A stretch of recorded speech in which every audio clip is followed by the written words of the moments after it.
Race in Philly calls for police reform, a partnership between NBC10 and the Philadelphia Tribune.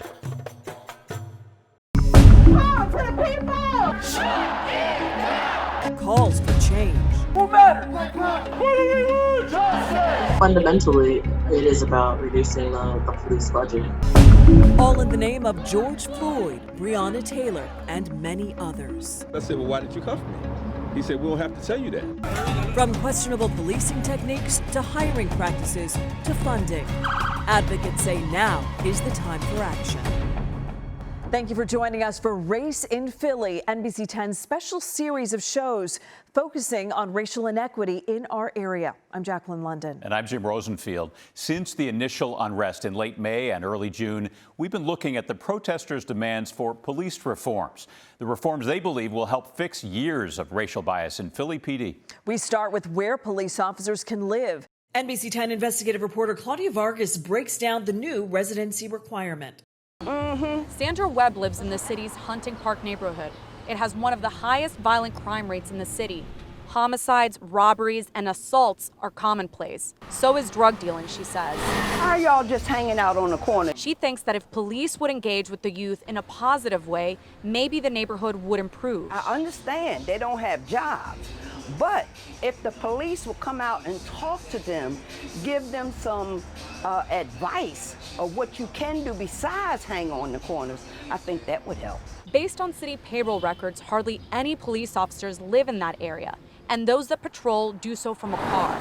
City council members voted 16-1 to mandate that anyone seeking city employment, including police, live in Philadelphia for at least 1 year prior. Because the mayor did not sign or veto the bill, it automatically became law. In a prior hearing, council members said the bill is about providing family-sustaining jobs to Philadelphians. By giving a leg up to Philadelphia residents when it comes to city jobs, we are doing a service to our citizenry. Anti-violence activist Bilal Qayyum is happy that council is moving in that direction. I'm for recruiting more and more minorities, or particularly blacks, to the police department. But I'm saying we have them here in the city of Philadelphia.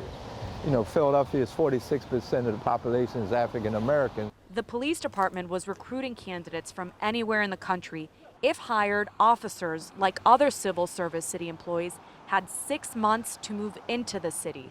FOP President John McNesby previously told us that system works. He calls the new law bad legislation.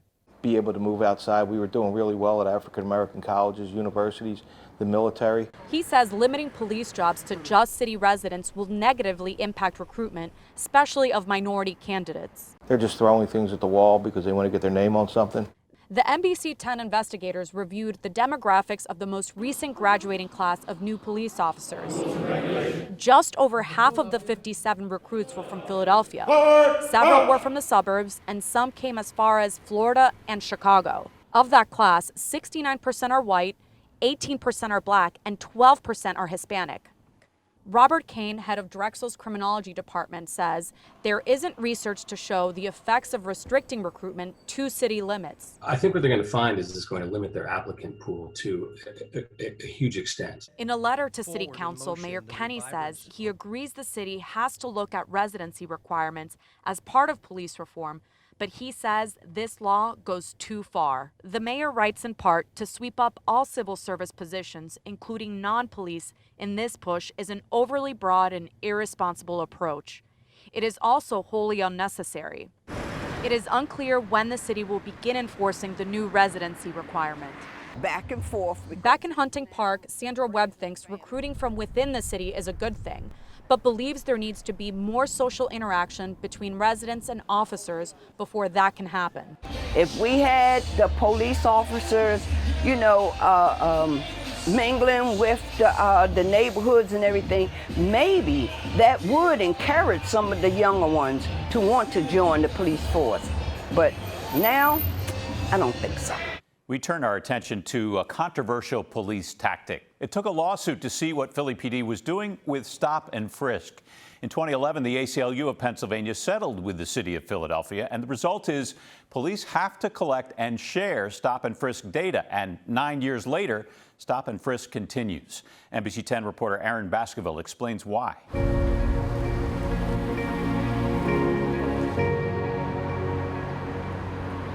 It makes them afraid to talk to them. It makes them afraid to just be open and friendly because you don't know if you stop. If I speak to a cop, if I'm walking past you and I speak to you, you don't know if they're going to be like, okay, I want to check you right now. In the shadows of a homemade cardboard sign that read Black Lives Matter, Shatia Lucas talked about her perception of Philadelphia cops. She says her West Philly friends would be nervous if they drove up right then and stopped.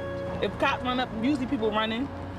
And you shouldn't think like that. You should think like, if I ain't doing nothing wrong, I'm not, I'm not going to be harassed. Lucas tells NBC10 it's a common fear in many communities of color. Some are scared of being stopped and searched for no reason. There's a renewed push in the city to get rid of unconstitutional stops and searches, also known as stop and frisk. I have my phone, and I'm looking at my phone. They came right up and said, take your feet off the pole, put your hands behind your back. We want to make sure you don't have no warrants for your arrest. I didn't. Eric Wendell claims he was stopped, handcuffed, and searched about a year ago walking down Broad Street in North Philly. The 62-year-old, who has officers in his family, says he was caught off guard when several bike cops rolled up on him. Once I said, well, why did you cuff me? He said, we don't have to tell you that. He said, we're investigating. I said, investigating what, officer? We're just investigating. According to a random sample of stops from October to December of last year, the ACLU found that 71% of those stopped in Philadelphia were black. The agency says 18% of those stopped and 39% of those frisked were done without reasonable suspicion, making them unconstitutional. Stop and frisk is something that should be ended. It has not been proven to be effective in curtailing crime. Denitra Sherman is with the ACLU. She says the tactic of stop and frisk should be banned by the city. She points to the data, believing it's obvious cops are unfairly targeting black and brown people. Police have their own reason why more minorities are being stopped. They say pedestrian stops are done in high crime areas, and those areas tend to be more demographically diverse. When it comes to these stop and frisk, I think about 1%, if that, have actually produced any contraband. A spokesman for the mayor tells us all major cities do these stops, and the core issue is whether cops are following the law. They need suspicion of criminal activity to stop you and shouldn't frisk you unless they reasonably believe you are armed and dangerous. I could be walking down the street, and if it's 11 o'clock at night and I see something in the window I want to look at, I should be able to look at it. That don't mean I'm thinking about breaking into it. The latest numbers from the city show pedestrian stops declined over 5 years. In 2015, there were more than 213,800 stops. Fast forward to 2019, and we're talking about nearly 77,000, a 64% drop. Philadelphia Police Commissioner Danielle Outlaw says it's a valuable tool that she wants around.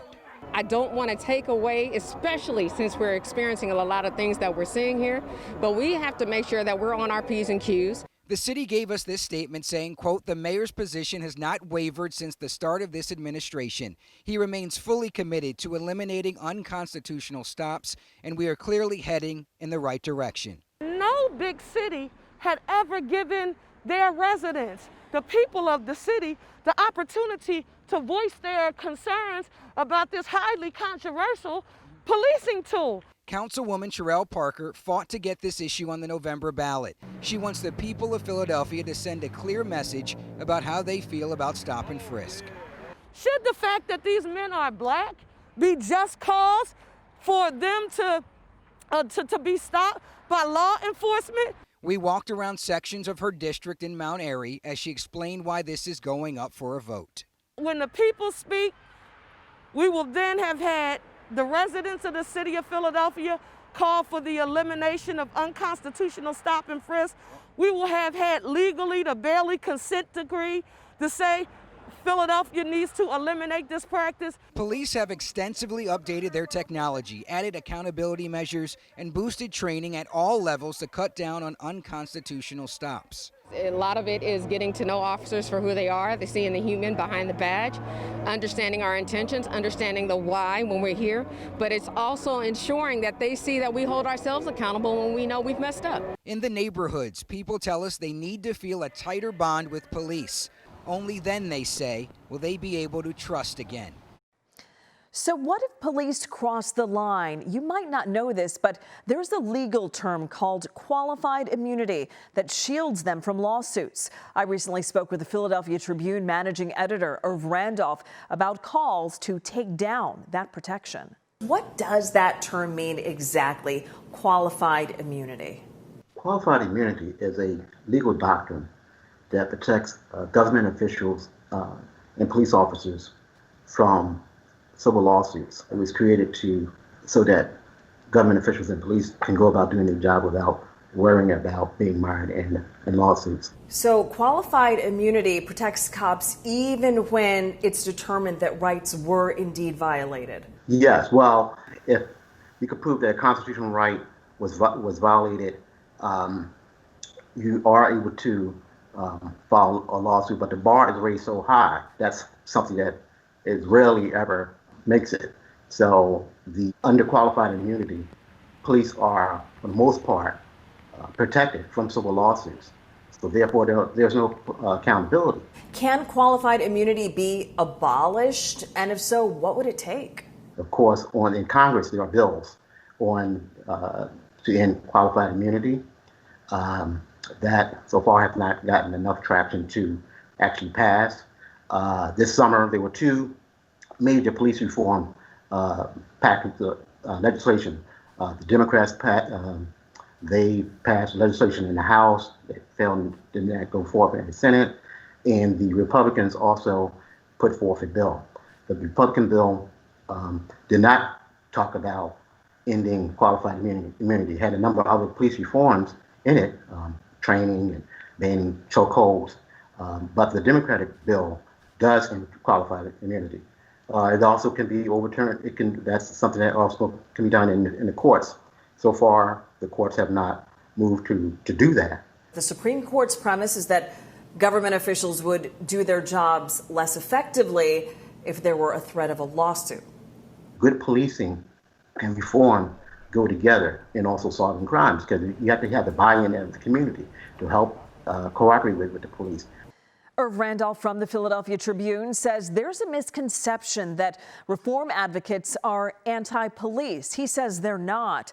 They want better policing practices. Reform advocates say we would get a better understanding of what happens during police stops, including stop and frisks, if every officer wore a body camera. NBC10 investigative reporter Claudia Vargas is back with a look at body cameras in Philadelphia and why, if they're not used properly, the cameras are basically useless. That sound was the 8th baton blow to Juan Torres as he tried to evade police officers. The scene is captured on cell phone video and on surveillance cameras. The one place it wasn't captured on was the officers' body cameras. The officers feel so free to turn them on and off whenever they want. For his part, the arresting officer says he couldn't activate the camera because it got knocked off during the arrest. But Michael Mellon, a public defender, says the Torres case is an example of a widespread problem. We found that very few times were they following protocol, and there were numerous people that they were not documenting in their paperwork that they were stopping and searching. The Defender Association sent this memo to the PPD over what it says is the misuse of body cameras. The report focused on 60 cases in the 24th Police District in Port Richmond. The Defender dug into that district because of what it calls a pattern of complaints and unreliable testimony from officers. Some of the Defender's findings included no body camera video captured prior to a person being handcuffed, no paper trail to accompany the detainment of individuals, and at least one officer backed away and turned off his camera while another officer stomped a man. Philly PD declined to discuss the cases outlined in the memo. I can't speak to that in specifics because to the point of an earlier question you asked, that is under internal affairs investigation. It's unclear if the officers named in the Defender's report faced any discipline. According to the department's body camera policy, if police officers do not record events they're supposed to record, they will be subject to disciplinary action. I wish I could tell you that every officer follows every policy all the time. It might be a stretch, and I don't have data. The point is I don't have data to support whether there's an egregious abuse of this policy or egregious failure to follow this policy. Per the PPD's policy, cameras should be on when responding to a crime, when initiating any pursuit, when conducting any vehicle or pedestrian investigation, when initiating an arrest, when handling any protest or demonstration, and other instances. But even in cases when police officers do keep their cameras on, they may not be saving the video. It's an issue District Attorney Larry Krasner says keeps popping up. And in order for us to be able to use the body-worn camera, which may be very supportive of everything they're saying, we have to be able to locate it. At the end of their shifts, cops are supposed to place their cameras on a docking station. That automatically uploads all video content to a cloud system. If the video is not tagged or bookmarked for review, it will be deleted 60 days later. That means the DA or the Defender Association may never get access to some evidence. When we go to trial and everybody knows that there was a body-worn camera, but we don't have it to present at trial, it all by itself, that can create a reasonable doubt. It can make it very hard for us to win a case. Philadelphia used to keep all body cam video for at least 75 days, which lawyers say wasn't long enough. But the department changed its policy last year to 60 days. They say it's to match state law. Some departments, though, such as SEPTA, keep all video for at least 1 year. The other problem with Philly PD's body camera program is the lack of independent review and auditing. Philly PD doesn't have any full-time people dedicated to body cameras. Any oversight is left to district supervisors. Not a specialized unit specifically to check from a high altitude. Everybody's using it. It's still, again, to each command. Keener Bruce says that any body camera footage that captures use of force by an officer is sent to Internal Affairs for review. He also says that defense lawyers can request footage and therefore provide some independent review. Getting police to release body camera video, that's another issue.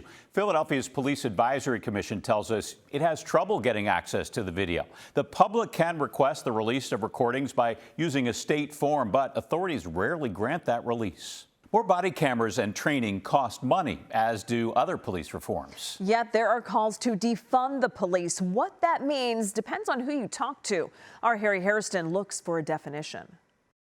If you look up the word defund in the dictionary, you will find a verb that means to withdraw funding from. But what does defund the police mean to the advocates calling for it and the people who would have to deal with any defunding? That's a good question. It's also a loaded question right now in this atmosphere. Fundamentally, it is about reducing the police budget. It means many things to many different people. Defund the police is absolutely ridiculous. Advocates of defunding the police like Salim Holbrook and Chris Henderson say at this point it's more about reallocating money from the police department to resources they believe will better serve the community. Moving it over to programs, violence prevention programs, youth education programs, more investment in public schools. Reducing the resources that go to the police, reducing what we ask the police to do. The advocates say some police calls, such as mental health and domestic disputes, don't always need a police response. They require someone with specific training officers usually don't have. Philadelphia Mayor Jim Kenney. If defunding the police means taking things that the police are responsible for now, like dealing with people addicted to drugs and homelessness and other things, and moving that money to other departments that can deal with them as a non-police matter, certainly that's something that we're very interested in doing. The mayor says the other reforms, such as body cameras and more training, cost money. And now isn't the right time to talk about having fewer cops on the streets. Considering the level of violence that we're dealing with and the level of guns that are available to people on our streets. I think really what it comes down to is that in order to cut the budget significantly, they are going to have to let some people go. It's not going to be possible to maintain the number of officers they have. The police budget in Philadelphia is $773 million. In the last 10 years, it's gone up around $200 million. Over those 10 years, homicides have mostly increased too. So the question is answered. Does more funding make you safer? The answer is no. So if you do the same thing over and over again and expect a different result, that is insanity. Councilman Curtis Jones says he and the council are open to reallocating public funds if it doesn't affect public safety. He says in this past budget, council made $33 million in reductions to police spending. It's just smoke and mirrors, unfortunately, for communities and people that were really demanding some type of change. Holbrook doesn't think the council went far enough. Eventually, he and other activists would like to see the police department abolished. People who are advocating abolishing police know that in order to do that, we're going to have to fundamentally change American society.